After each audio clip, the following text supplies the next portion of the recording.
Welcome to Mega Nine TV. నేను మీరాని. దేశం అంటే మట్టి కాదోయ్, దేశం అంటే మనుషులోయ్ అన్న మహాకవి గురజాడ నడిచిన నేల.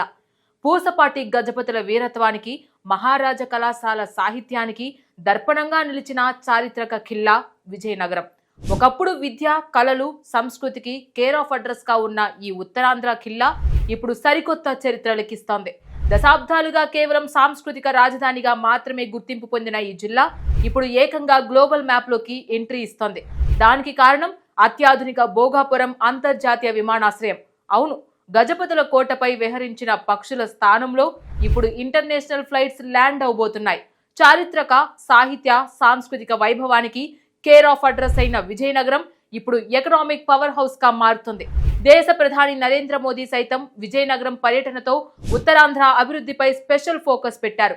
ఒకవైపు ఘనమైన చరిత్ర, మరోవైపు ఫ్యూచరిస్టిక్ డెవలప్మెంట్. ఈ రెండిటి కాంబినేషన్ లో విజయనగరం ముఖ చిత్రాన్ని ఎలా మారబోతోంది? Let's watch.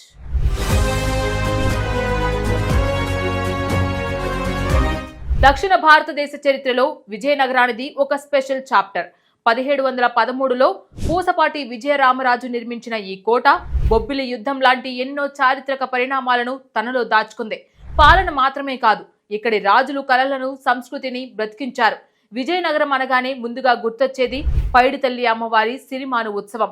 అక్టోబర్ నెలలో లక్షలాది మంది భక్తుల మధ్య జరిగే ఈ జాతర ఉత్తరాంధ్ర పౌరుషానికి, భక్తికి నిలువుటద్దం. ఇక మహారాజా ప్రభుత్వ సంగీత నృత్య కళాశాల అయితే దేశానికే ఒక ఐకాన్. ద్వారం వెంకటస్వామి నాయుడు వాయించిన వయోలిన్ రాగాలు, పద్మశ్రీ ఘంటసాల వెంకటేశ్వరరావు పాడిన పాటలు పురుడు పోసుకుంది ఈ గడ్డ మీదే.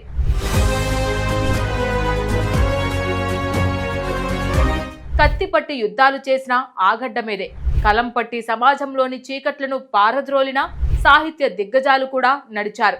కళానికి ఉన్న పవర్ ఏంటో, తెలుగు భాషకు ఉన్న దమ్మేంటో దేశానికి చాటి చెప్పిన ఆ అక్షర యోధుల చరిత్ర తెలిస్తే రోమాలు నిక్కబొడుచుకుంటాయి. ఆధునిక తెలుగు సాహిత్యానికి విజయనగరం ఒక ల్యాబొరేటరీ. నాటక రంగానికి కన్యాశుల్కం రూపంలో ఒక అద్భుతమైన పుస్తకం అందించిన మహాకవి గురజాడ అప్పారావు నడిచిన నేల ఇదే.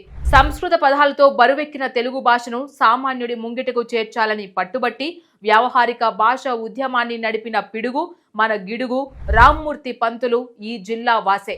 ఇక హరికథను ఒక అద్భుతమైన కళారూపంగా మలిచిన హరికథా పితామహుడు ఆదిభట్ల నారాయణదాసు విజయనగరం కళా వైభవానికి కిరీటం లాంటివారు.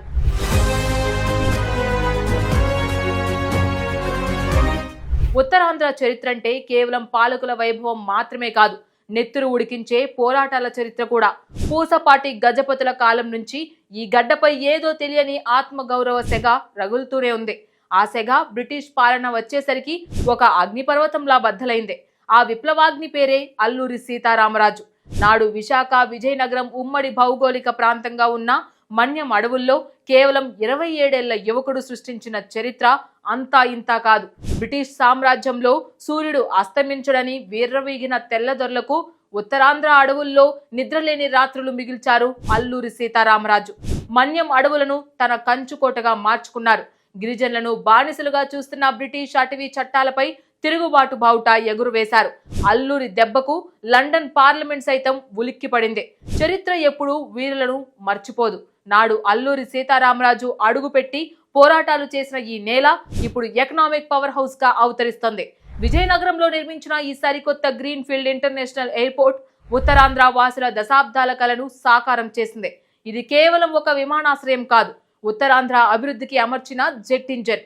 ఈ అత్యాధునిక ఎయిర్పోర్ట్ అందుబాటులోకి రావడంతో విజయనగరం నేరుగా దుబాయ్, సింగపూర్ లాంటి గ్లోబల్ డెస్టినేషన్స్ తో కనెక్ట్ అయింది.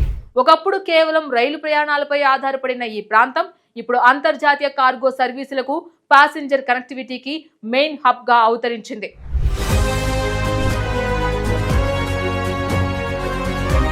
చారిత్రక వైభవం గురించి ఎంత చెప్పుకున్నా ఒక ప్రాంతం డెవలప్ అవ్వాలంటే కావాల్సింది ఇన్వెస్ట్మెంట్స్. ఈ విమానాశ్రయం ఇప్పుడు విజయనగరంలో అలాంటి ఎకనామిక్ బ్లాస్ట్ క్రియేట్ చేయబోతుంది. రీజనల్ డెవలప్మెంట్ కారిడార్ లో ఈ ఎయిర్పోర్ట్ ఇంపాక్ట్ ఎలా ఉండబోతుందో తెలిస్తే మైండ్ బ్లాక్ అవ్వాల్సిందే. ఈ ఇంటర్నేషనల్ ఎయిర్పోర్ట్ రాకతో విశాఖపట్నం, విజయనగరం, శ్రీకాకుళం కారిడార్ లో అతిపెద్ద industrial and real estate boom మొదలైంది. ప్రధాని మోదీ, సీఎం చంద్రబాబు విజన్లకు తగ్గట్లుగా ఈ ప్రాంతంలో లాజిస్టిక్ పార్కులు, ఐటీ హబ్లు, హై స్పీడ్ రోడ్ కనెక్టివిటీ ప్రాజెక్టులు, శరవేగంగా రూపుదిద్దుకుంటున్నాయి. గ్లోబల్ ఇన్వెస్టర్లు ఇప్పుడు విజయనగరం వైపు చూస్తున్నారు. స్థానిక యువతకు వేల సంఖ్యలో ఉద్యోగ అవకాశాలు, టూరిజం రంగానికి బూస్ట్ రావడంతో సాంస్కృతిక రాజధాని కాస్త ఇప్పుడు ఎకనామిక్ పవర్ హౌస్ గా మారుతుంది. అమరావతి లాంటి మెగా ప్రాజెక్టులతో పోటీ పడుతూ ఉత్తరాంధ్ర తనకంటూ ఒక స్ట్రాంగ్ ఐడెంటిటీని క్రియేట్ చేసుకుంటుంది.